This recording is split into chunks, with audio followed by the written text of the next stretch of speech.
Hello students, आप सबका MLAs podcast में फिर से स्वागत है। आज है हमारे साथ मदिया शेख, जिनका जामिया बिलू में सिलेक्शन हो गया और वो रैंक 4 लेकर के आई है मुस्लिम वुमेन एसएफ कैटेगरी में। तो आइए हम लोग जानते हैं इनकी प्रिपरेशन जर्नी के बारे में, उन्होंने किस तरीके से प्रिपरेशन करी और किस तरीके से अब जो चैलेंज थे उन्होंने फेस किया। तो सबसे पहले मदिया, आपको तहे दिल से बहुत बहुत मुबारकबाद। Thank you so much sir. तो मदिया, जो प्रिपरेशन फेज काफ़ी लंबा रहा, एंट्रेंस एग्जाम के बाद फिर इंटरव्यू की आपने प्रिपरेशन करी, तो थोड़ा सा आप ये बताइए, जब आपने रिजल्ट देखा तो आपका क्या रिएक्शन था मदिया? Sir, to be honest, I just woke up that day, that morning, and I was feeling like result is out today. पता नहीं कि मुझे ऐसी gut feelings आ रही थी कि result आज आ गया है.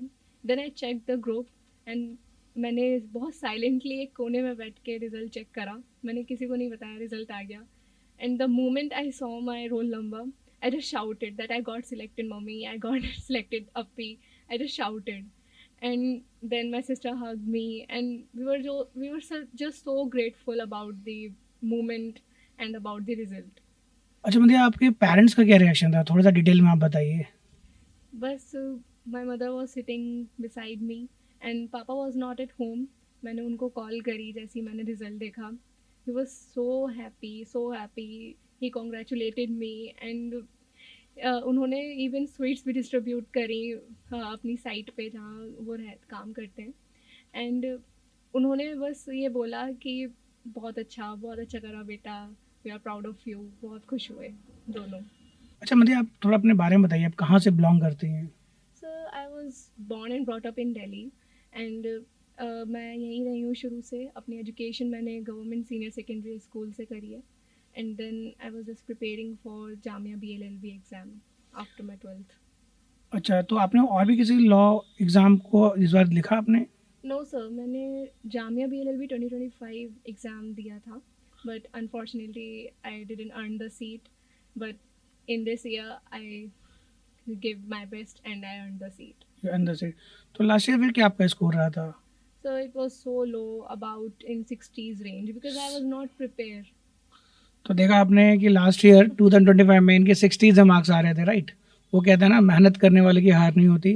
तो आप देख सकते हैं, मेहनत किया है ना, डेडिकेशन के साथ, कंसिस्टेंसी के साथ, finally मदिया has earn the seat in Jamia, right? चलिए हम लोग पॉडकास्ट को आगे बढ़ाते हैं, थोड़ा और समझने की कोशिश करते हैं कि मदिया, जामिया के अलावा आपने क्लैट वगैरह आपने दिया था? No sir. क्लैट वगैरह आपने नहीं No दिया? sir. क्यों, मतलब ऐसा क्या रीज़न रहा कि सिर्फ जामिया ही देना है, बाकी सबको छोड़ दिया? काफ़ी रिस्की नहीं था ये? ऐसा नहीं लग रहा था कि अगर ये नहीं हुआ फिर आदमी क्या करेगा? सर ऑब्वियसली एक रिस्क तो रहता ही है but from the last year जब मैंने BLLB 2025 दिया और नहीं हुआ, सो मेरे को एक ज़िद थी कि मुझे यही एग्ज़ाम निकालना है एंड मुझे अपने ऊपर भरोसा था. अपने ऊपर मुझे पूरा यकीन था कि मैं अगर थोड़ा कम प्रिपरेशन से I got 60 marks, 60s range में थे marks, then with preparation with dedication I can score well and I can earn the seat as well. So I only focused on Jamia. अच्छा, आपने सिर्फ जामिया को टारगेट बनाया था? हाँ जी सर. तो आप कोई ऐसा फियर था कि अगर जामिया नहीं हुआ तो क्या होगा? Any fear you would like to discuss? Absolutely, sir. There were a lot of fears. Like I was thinking about नहीं हुआ in case my luck didn't work with me. So क्या होगा? But बहुत deep down I had the feeling that I can do. And the moment I joined MLS, मेरे को एक अलग ही level की मोटिवेशन आ गई and with the teachers with the faculty of MLS मुझे बहुत अच्छा लगा and I got the motivation to crack the exam. अच्छा, आपने एमएलएस की बात करी, तो आप थोड़ा बता सकते हैं कि एमएलएस के किस बैच में थे? ऑनलाइन था या ऑफलाइन था? Sir it was an online batch, जज्बा 1.0. जज्बा हाँ जी 1.2। सर. अच्छा, तो मुझे ये बताइए कि पहले आपने रिटन एग्ज़ाम की आपने प्रिपरेशन करी, ठीक है? तो आपके क्या स्कोर्स रहे होंगे उसके अंदर? Sir my score was 85 above in the exam. 85 above. Yes sir. तो देख सकते हैं इस बार कई बच्चे ऐसे हैं जो 90 प्लस भी लेकर के आए थे, राइट? उनका सिलेक्शन नहीं हुआ, है ना? कह सकते हैं इंटरव्यू ने काफ़ी ज़्यादा इम्पोर्टेंट प्ले रोल किया हो। तो अच्छा मदिया, आप ये बताइए कि एग्ज़ाम के बाद जो आपका कॉमन एंट्रेंस टेस्ट हुआ, तो इंटरव्यू ने काफ़ी इम्पोर्टेंट रोल प्ले किया होगा आपके सिलेक्शन में। Absolutely तो sir. थोड़ा इसके बारे में बताइए कि क्या सच में ये बहुत ज़्यादा इम्पोर्टेंट था? Yes, sir. In my journey, even in my preparation journey, I was a lot focused on the interview part of the examination because I feel in it is a second chance to earn the seat if you don't go work in the written exam. So एक interview है आपके पास, एक chance है still. और मेरे साथ same यही हुआ. माई score was average in the exam, I can say, but interview was very crucial and was very important part in my journey. So I gave my best to crack the interview. Okay, तो आपने interview की preparation किस तरीके से की थी? So I was just totally relied on the MLS interview mock sessions, especially, and I was just writing down the questions teacher was asking in the mock sessions, and I was preparing. I was just talking with me in the facing in the mirror. So यही मेरी strategy थी interview crack करने की, और अपनी communication skills पे मैंने बहुत वर्क करा इस टाइम पीरियड में. अच्छा, मतलब आप ये बताइए, जो आपने प्रिपरेशन करी उसमें लीगल एप्टीट्यूड, लीगल रीजनिंग को किस तरीके से आपने मैनेज किया, किस तरीके से आपने पढ़ाई करी? Sir, it was my strongest part, I would say, because मेरी सिस्टर एक एडवोकेट हैं, और उनकी वजह से मुझे स्टार्टिंग से ही लॉ में इंटरेस्ट रहा है, लीगल में इंटरेस्ट रहा है, तो it gave me an edge. तो मुझे लीगल में एज सच कोई दिक्कत नहीं आई, but still Nishad ma'am obviously she taught well legal. So उनके गाइडेंस से, उनके सेशन से और सेल्फ स्टडी से बहुत अच्छा स्कोर रहा लीगल में. और जीके के लिए आपकी क्या स्ट्रैटेजी थी? जीके की MLS के sessions, and I was just making short notes. The teacher was जो भी पढ़ा रहे थे, Nazim sir, I was just taking short notes, one liner notes, and I was just revising them, continuously revising them. I would say revision is the key for the exam, for real. Okay, so and what about English? English में आपने किस तरीके से किया? English, sir, it is the deepest ocean, I would say, क्योंकि कुछ भी नहीं पता कि क्या आ सकता है इंग्लिश में. It is not definite, but हमारा लक था इस टाइम पे कि हमें पैसेजेस मिले इंग्लिश में एग्जाम में. It was quite easy, but on the other side the synonyms, the antonyms, and the other part of the English, it is very unpredictable. The sessions MLS has conducted with Gufran sir was so helpful. And उन्होंने जो भी exam वेडा series में पढ़ाया, जो भी उन्होंने synonyms पढ़ाए, एंटोनिम्स पढ़ाए, जो भी चीज़ उन्होंने पढ़ाई, मैं उनको लिखती थी और मैं उनको भी रिवाइज़ करती थी. English is also has to be revise. ये नहीं सोचना इंग्लिश एक बार पढ़ी, you don't need to revise. You have to even use it in your communication. That's why English was easy for me. अच्छा मदिहा, थोड़ा सा आगे बढ़ते हैं, ये जानने की कोशिश करते हैं कि मैथ रीजनिंग में आपका कैसा पकड़ था? Maths was my weaker section, I would say, because I'm from humanities background. I had economics, but still my maths was weak relatively to the other sections. But still, your sessions were so helpful. I would say that were great. And अब बात करते हैं current affairs, है ना? इस paper का जो villain था वो करंट अफेयर्स था. For real, sir. सच में? Yes, sir. क्या ये आपके लिए हीरो के जैसे काम करके गया? Sir, current affairs was so unpredictable. The genius is who quoted the questions, not the who just जिन्होंने मतलब इस एग्जाम में इस साल अटेम्प्ट करे उन क्वेश्चन को. If they are sure about it, they can attempt, they could attempt. But अगर जिन्होंने सिर्फ तुक्के मारे हैं एग्जाम में, दे आई वुड से बहुत गलत करा होगा उन्होंने अपने साथ, इस फेयर में कि अटेम्प्ट्स कम रह जाएंगे, क्योंकि अनप्रेडिक्टेबल था. बट मैं ये नहीं कहूँगी कि MLS ने बहुत रेलेवेंट पढ़ाया. MLS ने एग्जाम में नहीं आया, वो हमारा लक था, but MLS was great through out my journey. तो आपको लगता नहीं कि अगर करंट अफेयर्स आ जाते, है ना, रिसेंट के, तो कंपटीशन और बढ़ जाता? फॉर श्योर सर, हाँ? बहुत बढ़ जाता. तो लगता नहीं कि आपके लिए फेवरेबल रहा ये? Yes sir, we can say that, but I was prepared for the current affairs as well. I'm confident about it. अच्छा, तो जब आपने एग्जामिनेशन हॉल में करंट अफेयर्स देखा तो उस वक्त आपका क्या रिएक्शन था? सर थैंक गॉड मैंने उसे लास्ट में ही देखा. मतलब मैं पहले एग्ज़ाम कर चुकी थी, वो लास्ट सेक्शन था, तो मैंने ज़्यादा देखा नहीं. मैंने देखा कि एक दो क्वेश्चंस मुझे लगे, ऐसा लगा कि नहीं आते, बट मैंने जब लास्ट में देखा, इट वाज टोटली अननोन.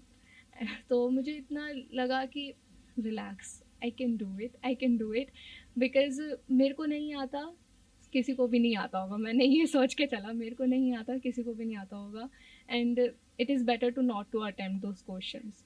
सो मैंने यही स्ट्रेटजी करी. I just attempted 2 or 3 questions from the current affairs part. चलिए, तो काफ़ी अच्छी आपकी स्ट्रैटेजी रही. अगर वहाँ पैनिक कर जाते तो शायद तो बहुत कुछ मिस हो जाता, राइट? अक्लमंद इंसान वही है जो नहीं आता तो मूव ऑन कर, राइट? अच्छा, आप ये बताइए कि क्या मॉक टेस्ट वगैरह आप अटेम्प्ट करते थे? Yes sir, regularly. रेगुलरली. हाँ जी सर. तो मॉक टेस्ट में स्टार्टिंग में आपके कितने मार्क्स आ रहे थे? So for the first attempt, I remember my marks. They were about 63 in the mocks. 63 And and last marks में Last mock में तो sir it was about 195 plus. 95 हाँ प्लस। जी. तो देखा व्यूअर्स, काफ़ी इंपॉर्टेंट बात बता रही है मदिहा कि स्टार्टिंग में इनके 60s में मार्क्स आ रहे थे एंड उसके बाद 90 प्लस रेंज में इनके मार्क्स आने शुरू हो गए। तो वो कहते हैं ना कि जो बच्चे परेशान होते हैं कि भाई अभी हमारे मार्क्स में कम मार्क्स आ रहे हैं, तो आपको परेशान होने की ज़रूरत नहीं है। और डेफिनेटली आप मेहनत करेंगे और अपने जो कॉन्सेप्ट्स को है और बिल्डअप करेंगे तो डेफिनेटली उसका आपको एडवांटेज मिल ही जाएगा, राइट।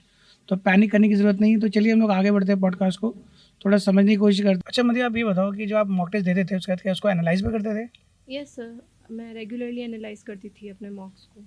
तो आप अपने एनालाइजिंग पार्ट को थोड़ा सा एक्सप्लेन कीजिए कि आपने कैसे इम्प्रूव किया डे बाय डे।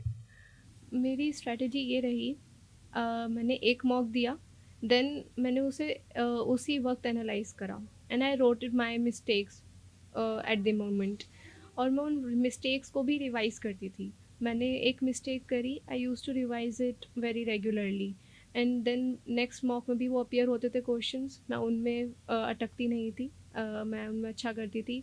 और ऐसे ही मैंने मॉक्स को एनालाइज करते करते अपनी स्ट्रैटेजी को और स्ट्रेंथन करा और अच्छे से मैंने प्रिपरेशन अपनी स्ट्रेंथन करी. और मैं बहुत मतलब मेरे को लिखने की आदत है, मैं अपनी चीज़ें लिखती थी और मैं अपनी स्ट्रैटेजी अगले दिन के लिए लेके चलती थी. That's my strategy in my journey. तो क्या आप अपने नोट्स से बनाती थी क्या? Yes sir. खुद के नोट्स? हाँ जी sir.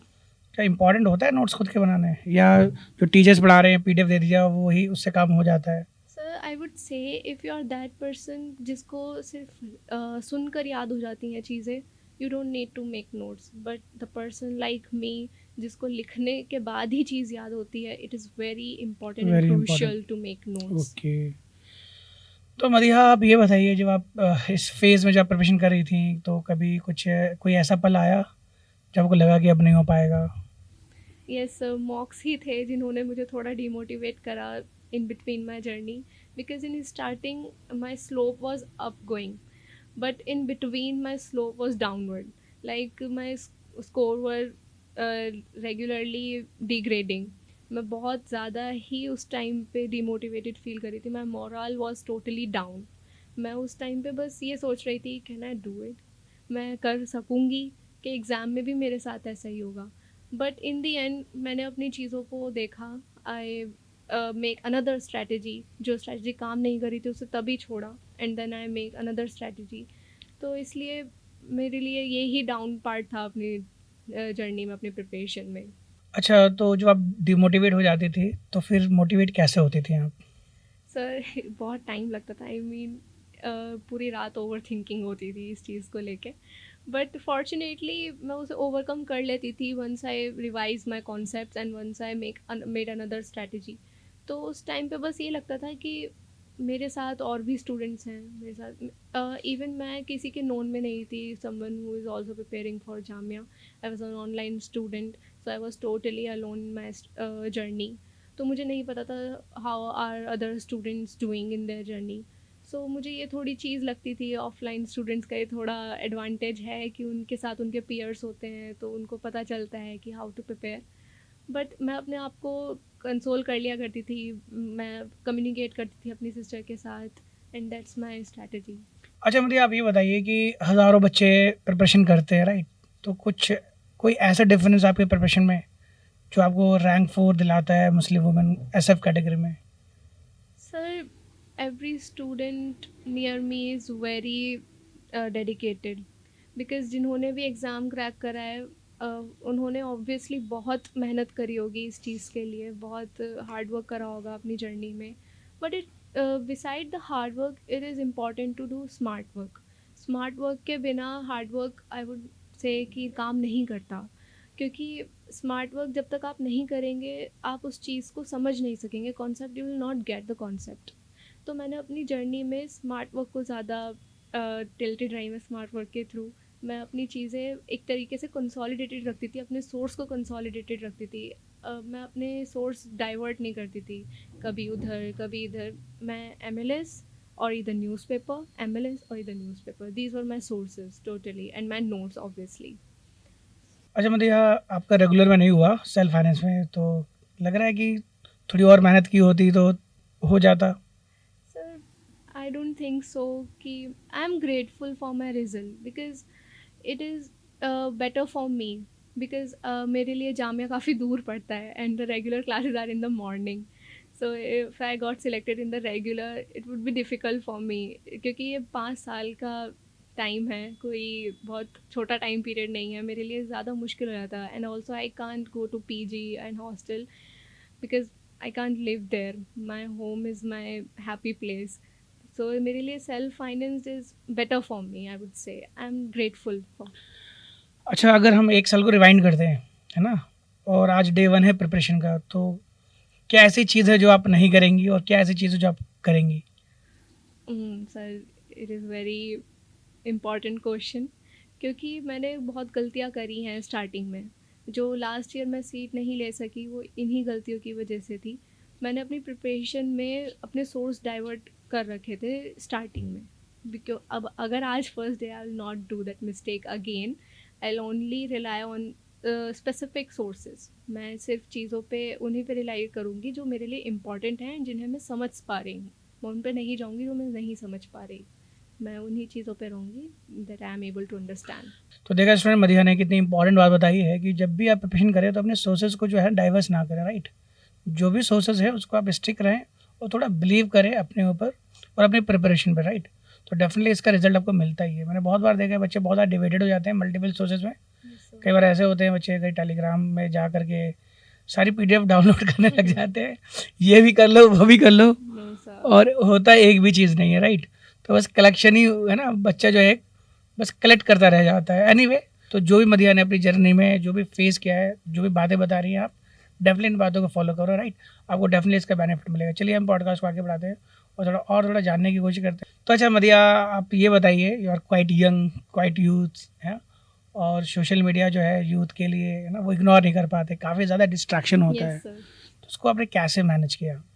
Sir I am not on Instagram from the last 1 year.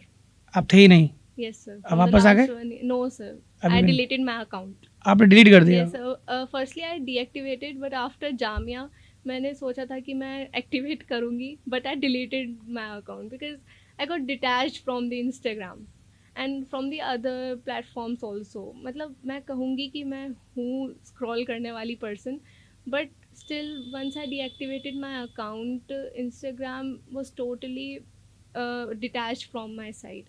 मैं Instagram यूज़ करना ही बंद कर दिया मैंने. And other platforms I would से मैं उनको एक टाइम लिमिट सेट कर देती थी. उनमें ऑप्शन होते हैं, I use to set a time limit on them, 1 hour 2 hour for a day, so they remind me to shut down the phone and focus on my studies. I used to do that. Okay Madiha, ऐसा सुना है हमने generally जो toppers होते हैं वो 1 घंटा पढ़ते हैं, तो मदीहा कितने घंटे पढ़ती थी? सर मैं आई एम दैट टॉपर जो पूरे साल पढ़ती है and in the end I use to do मतलब मज़े. मैं पूरे साल पढ़ लूँगी बट मेरे लिए एक साथ प्रेशराइज होना, आई एम नॉट दैट पर्सन. मैं हैंडल नहीं कर सकती, इसलिए मैं अपने प्रेशर को स्टार्टिंग से ही बैलेंस रखती हूँ. अच्छा, आपने प्रेशर की बात करी, तो थोड़ा सा आप ये बताइए कि पेरेंट्स का प्रेशर ज़्यादा था या खुद के एक्सपेक्टेशन का प्रेशर? खुद के एक्सपेक्टेशंस का सर. ज़्यादा एक्सपेक्ट करी नहीं? Quite cool. मुझे प्रिपरेशन के दौरान ही मुझे एक स्टूडेंट, मैं नाम नहीं बताऊंगा, ऐसे मतलब मिली और उसने कोचिंग ज्वाइन करते ही उसने बोला कि सर मैं को ऑल इंडिया रैंक 1 लेकर के आना है. और मैं अभी देख रहा हूँ उसका सेल्फ फाइनेंस में कहीं पे भी नाम ही नहीं है. मतलब तो क्या ऐसी भी थिंकिंग आती थी कि जाम में जाना है ऑल इंडिया रैंक 1 के लिए? Sir, I would say there are only 120 seats out of many students. So if you are in that 120 students, it is quite achievement for you, quite big achievement for you. मैंने all India rank किसको नहीं पसंद obviously. मैंने उसका dream भी रखा but मैंने उसको एक तरीके से अपने ऊपर हावी नहीं होने दिया. मैंने सोचा if it is my in my destiny it will get me, but if it is not I can still secure out the seat and get into Jamia. Very nice. अच्छा मतलब आप ये बताइए कि जब आप प्रिपरेशन कर रही थी, प्रिपरेशन जर्नी में रिवीजन कितना इंपॉर्टेंट था और आपके लिए इसका क्या फॉर्मूला था? Sir, that was my another mistake in my first year. Okay. I didn't revised and so you can see I didn't earn the seat in the last. Revision is totally the key of the examination. आपने जो पढ़ा, आप बहुत कुछ पढ़ रहे हैं. You are studying the ocean of the knowledge. So you can't remember it one go only. You have to revise. You have to use it in your normal life. Like you have to use your English words in your normal communication. और अगर आपके जो concepts हैं, maths concept, legal concepts, वो आप revise नहीं करेंगे, आपकी उसमें स्ट्रेंथनिंग नहीं होगी. आप वीक हो जाएंगे, उसमें स्ट्रेंथनिंग नहीं होगी. उसमें it is very important to revise the concepts. तो आप एक बार पढ़ के कितनी बार रिवाइज करती थी? सो हाउ मच टाइम, मेरे को जितना लगता था कि मैं रिवाइज कर सकती हूँ और मुझे याद नहीं हो रहा, मैं रिवाइज करती रहती थी. इवन मैं अपने, आई वुड से, मैंने करंट अफेयर्स और जीके के नोट्स अपने लास्ट मोमेंट तक भी रेगुलरली रिवाइज करे हैं. रेगुलर रिवाइज किए हैं? Yes sir. तो देखा व्यूअर्स, अभी आपने देखा कि कई सारे मिस्टेक्स के बारे में मदिया ने बात करी, राइट? तो ये वो मिस्टेक्स है जो बच्चों को नहीं करनी चाहिए. Revision is very important for your selection. आप साल भर पढ़ो और रिवीजन नहीं करो तो वापस आप वहीं पर आके खड़े हो जाते हो. एनीवे, थोड़ा हम लोग आगे बढ़ते हैं, पॉडकास्ट को आगे बढ़ाते हैं. मदिया से जानते हैं कि मदिया, आप ये बताओ कि PYQ कितना इम्पोर्टेंट था? So to start your preparation, you have to go once with the PYQ.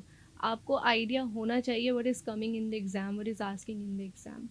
अगर आपको आइडिया नहीं है, you are blindly just preparing for the exam, it is not good for you. ये आपके लिए बाद में बहुत ज़्यादा adverse effect करेगा. So better you should go once with the PYQ. बहुत अच्छे से आप उन्हें एनालाइज करें. Last 2 to 3 years PYQ, I would say it is enough, because trends change होते हैं. इस ईयर भी चेंज हुआ. So you have to just go with the last 2 to 3 years PYQ, and you have to solve them in the time management, like 2 hours, which is the exam time. आप उसे exam time में ही उसे attempt करिए. And don't get demotivated with the score firstly. It's your first attempt, so don't get demotivated. तो मदिया, थोड़ा सा आप आगे ये बताओ कि वो जो दोस्तों को आपने डिस्टेंट किया था, तो अभी भी वो डिस्टेंट ही है या वो दोस्त बन गए हैं? नो सर, वो स्टार्टिंग से ही दोस्त थे. Fortunately I have friends who are supportive. आप कह रहे थे कि आप डिमोटिवेट होते थे तो आप कैसे दोबारा मोटिवेशन लेते थे. तो they were so crucial in that part. मैं जब भी डिमोटिवेट फील करती थी, I use to call them, but they were so understanding. उन्हें पता था I am preparing, I am in my preparation journey, so they don't use to disturb me. But if your friends are disturbing, you have to be very clever in that. Don't get in the trap, don't get into the time waste. You have to be careful. So अगर आपके friends हैं, और मेरे भी थे कुछ जो कहते थे, but still I managed very well. तो देखा आपने कितनी इंपॉर्टेंट बात बताई मदिया ने, कि कहते हैं ना कि जब आप प्रिपरेशन करते हैं तो दोस्त ही जो होते हैं बेसिकली आपके दुश्मन बन बैठते हैं, पता ही नहीं चलता. वो कहते हैं ना कि दोस्त आपका वही होता है जो आपका टाइम बचाए, और जो टाइम Yes, ख़राब sir, करे वो आपका totally. दोस्त नहीं, वो आपका दुश्मन होता है. तो देखो, जो भी बच्चे जामे में, इस बार हमने आयान खान का भी पॉडकास्ट किया था, हाँ जी. उसने बताया कि उसने आपको रिस्ट्रिक्ट कर लिया था, दोस्तों से बहुत कट गया था. तो कटना ज़रूरी है, क्योंकि कटोगे तभी जा करके आप पढ़ पाओगे, राइट? समय अगर बचा पाओगे तभी उसका यूटिलाइजेशन कर पाओगे. एनीवे, तो मदिया आप ही बताइए, जब प्रिपरेशन आप कर रही थी तो कोई टाइम ऐसा आया कि अब लगा कि yes I can do that? Yes sir, in my mock interview मैं ये कहूँगी, first mock interview was very bad. बहुत बैड इम्प्रेशन था उसमें. उस वक्त डिमोटिवेशन हुई. But the second attempt of the mock, मेरा मॉक बहुत अच्छा गया. And my motivation was on the top level. I can do it, I can surely do it.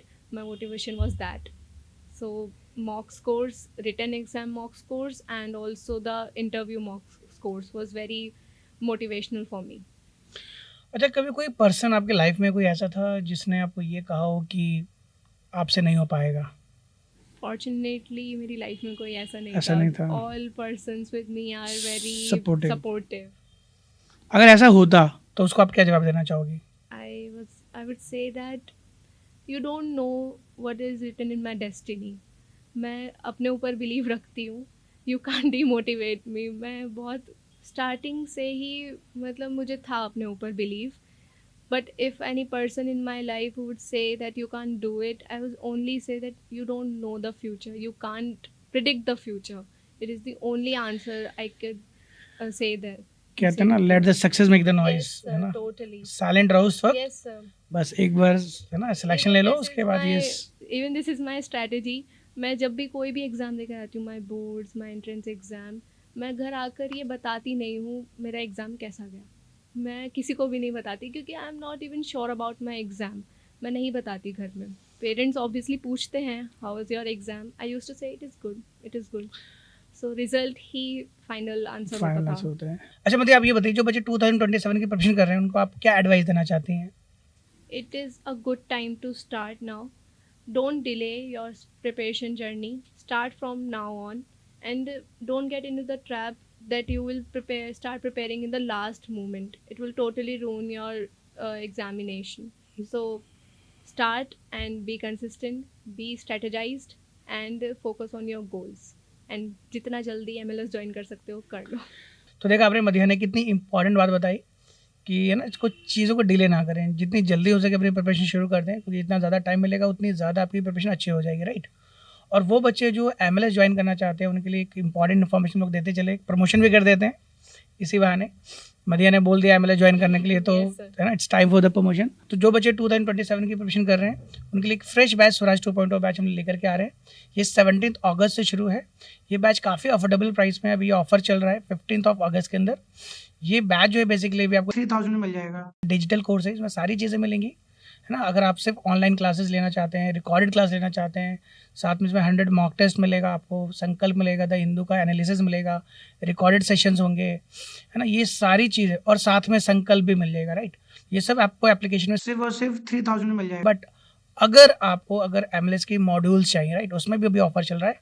ये मॉड्यूल 15,000 का है, बट अभी इसको हम लोग डिस्काउंटेड प्राइस पे 4,000 में अवेलेबल करा रहे हैं. तो जो भी बच्चे इस बैच को लेना चाहते हैं विद मॉड्यूल्स या विदाउट मॉड्यूल्स, इस नंबर पे व्हाट्सअप करके आप डिटेल ले सकते हैं. तो चलिए हम लोग पॉडकास्ट को आगे बढ़ाते हैं. मदिहा के साथ जो है रैपिड फायर राउंड खेलते हैं. तो मदिहा, सबसे पहले आप ये बताइए, define Madiha in one word. Smart worker, sir. Define Jamia in one word. Prestigious. Define, so say one word for MLS. Gateway to Jamia. Gateway to Jamia. Yes, sir. अच्छा, सो टी और coffee. Both tea or coffee. Not. Both. I'm not only one person. Most difficult subject. For me, it was maths. Maths. Yes, sir. Mock test और book. Mock tests. PYQ और mock test. Mock tests. Morning study और night study. Night study. Night study. For me, current affairs और legal aptitude. legal aptitude. So self finance और regular. Self-finance. Self finance. Yes, sir. Sure. Yes, sir. So one habit that every aspirant should have. To make their goals simplify and एक strategy बनाने की capability. एक good strategy बनाना भी हर student को नहीं आता. Learn to make how to make strategy. So one mistake that destroy your preparation. So I would say the initial stage of my preparation that I diversified my sources. It was my mistake. So thank you so much, Madiha, for being the part of the MLS podcast. Thank you so much, sir, for giving me an opportunity. तो देखा आपने, ये थी हमारे साथ मदिहा शेख, जिन्होंने जामिया बिलली में rank 4 लेकर के आए हैं मुस्लिम SF कैटेगरी के अंदर. एंड फाइनली उन्होंने अपनी जगह जो है जामिया बना ली. और इस पॉडकास्ट में जो भी उन्होंने बात बताई है, जो भी मिस्टेक्स के बारे में उन्होंने डिस्कस किया है ना, जो भी चैलेंजेस इन्होंने फेस किया है, तो अगर आप प्रिपरेशन कर रहे हैं तो इन सारी बातों को फॉलो करें. और हो सकता है आप इनकी बातों को फॉलो करेंगे तो नेक्स्ट ईयर आप जामिया में अपनी जगह बना सकते हैं. तो डियर स्टूडेंट्स, मिलते हैं हम लोग नेक्स्ट पॉडकास्ट में नए टॉपर के साथ. जब तक के लिए टेक केयर, बाय बाय, खुदा हाफिज़.